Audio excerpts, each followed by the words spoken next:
Do'stlar, sizlarga hozir zo'r narsani ko'rsataman. E'tibor berib qarab tursanglar.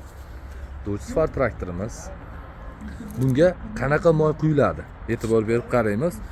Ko'p biz moy sotamiz. Ko'pchilik aytadi, o'sha siz reklama qilayotgan moy bizning traktorga tushadimi degan savollarga hozir bitta aniqlik kiritib o'tib ketamiz.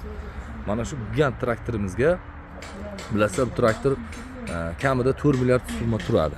O'shaning uchun bu traktorga mana 5 ga 30, chunki kitobida bunga faqat 5 ga 30 faqat quyilsin degan joyi bor. Mana Germaniyadan keltirilgan tag qismlari ham originalniy bizol maslalari.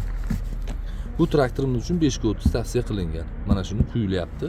Yeta 17-18 litr quyiladi. Endi buni yana bir asosiy qismi gidravlika qismiga o'sha legendarniy hisoblangan bizolda gidravlika moyi quyilar ekan. Mana gidravlika moyi. Eng qizig'i, hozir ko'rsatib o'tib ketaman sizlarga.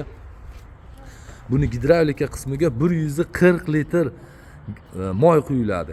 Ikkita bartovoyiga alohida quyiladi. Xullas, bu traktorimiz uchun gidravlika transmissiya qismiga naq 260 litr moy ketar ekan. Filtrlari ham kamida bir 8 ta 9 ta filtr ketar ekan. Bitta filtrni ham obrazini ko'rsatib o'taman. Ana STF dan kelgan filtri bor edi, qo'yib yuboribdi Dilshod akam.